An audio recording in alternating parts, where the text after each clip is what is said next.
Good Shabbos, everyone. So how do we respond when we see hate? In October of 2017, thousands of demonstrators gathered in Gainesville, Florida, to protest a speech by a nationally known white nationalist. A white supremacist came to hear him, along with thousands of others.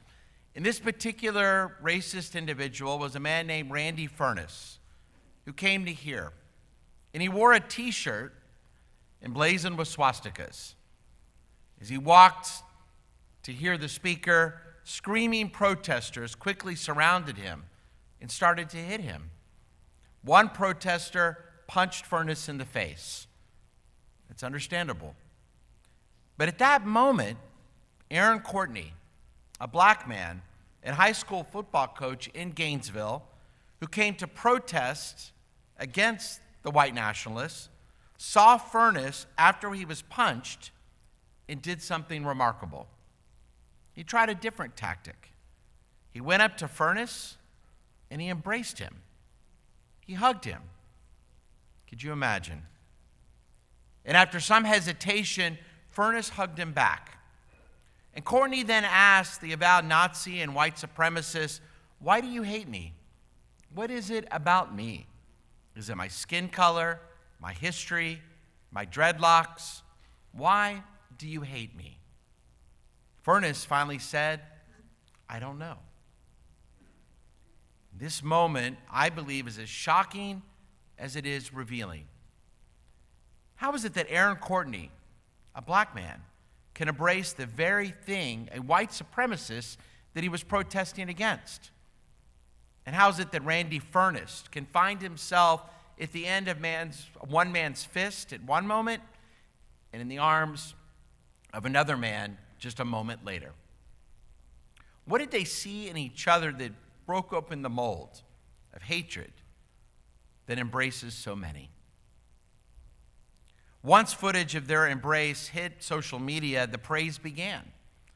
When questioned about his motivation to hug a man wearing swastikas, Courtney told one newspaper, "I could have hit him like so many other people were. I could have hurt him. But something in me said, you know what? This man just needs love. I actually heard God whisper in my ear, you can change his life." What Aaron Courtney knew in that fateful moment was not something that he could see. What he saw was a man with a swastika t-shirt, the very embodiment of anti-black and anti-Semitic hatred. However, what he knew was what his father had taught him when he was a child. Hatred is a feeling that begins and ends inside of ourselves, not in other people. Hatred is a feeling we have when we feel so aggravated and aggrieved by the world that we use our capacity to express our emotions to hate other people, often people we don't even know. It's something that each of us must deal with internally as much as we want to act on it externally. Because, as our tradition often teaches us, hatred fills the gaps of the heart where love could be. So what Aaron Courtney saw in Randy Furness was a man emboldened by hatred. But Aaron knew somehow that Randy was a man who was also bereft of love. And so this black man showed this white man that they both have the great capacity to love. And this remarkable story continues. After Courtney's embrace, another black man named Julius Long escorted Furness through the enraged crowd to get help. Why did Long do it? And this black man told a reporter, because the only thing that can overcome hate is love. And since that time, the two have actually become friends. And Furness is no longer a white supremacist. Now, of course, I know this is an unusual story. Not all stories like this one have such good endings. And there are dangerous people so full of hate that it would never be safe to embrace them. Rather, we must do all we can to fight against them. We Jews know this better than anyone else. But I still believe that the lessons of this story can be instructive. It should be no surprise that Randy Furness was not born a skinhead. His parents weren't skinheads or white supremacists either. Rather, his life was one full of hatred after a very broken life. Years of neglect that led to numerous suicide attempts. And his early life is a reminder that as human beings, especially when we're young, but throughout our life, we human beings need to feel appreciated. We need to feel accepted, especially by our parents, by our grandparents, by our friends and relatives, our classmates, to be appreciated and accepted without conditions. It's how our minds process our experiences and how we know that we exist. We all know people that unfortunately grew up with no love, and we see the consequences of what happens. And when we lose out on having nurturing and meaningful connections with others, our heart can become a vacuum, sucking in any feeling that makes that pain of nothingness go away. And hatred is often, as our Torah teaches, crouching at the door, waiting and ready to come in to any empty heart.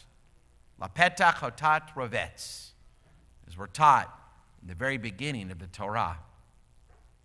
In this week's Torah portion of Tzav, we encounter a recurring theme that we'll now read for several weeks: our ancestors' sacrificial system. And the aim of that sacrificial system done by Jews centuries ago, the aim was to cleanse the heart, shedding layers of shame, shedding layers of guilt, shedding layers of sin to make room for love to flourish. And each sacrifice that they performed acted as a cleansing ritual, purging the darkness of emptiness within their hearts. Now, I'm not calling for the return of animal sacrifice today, of course not. And with its focus on ancient sacrifices, I can understand that this book of the Torah, Leviticus, Vayikra, may feel messy, irrelevant. And I believe its message resonates profoundly. No, we don't offer animal sacrifices today, nor will we anytime soon. But we still have that inseparable connection like our ancestors did. We still have that connection between our internal and external worlds. Often, every conflict we have with others originates from battles within our own hearts. Those personal relationships that you and I have are always affected when we feel unloved and when our ability to hate only grows. Hatred towards others often stems from experiencing hatred ourselves.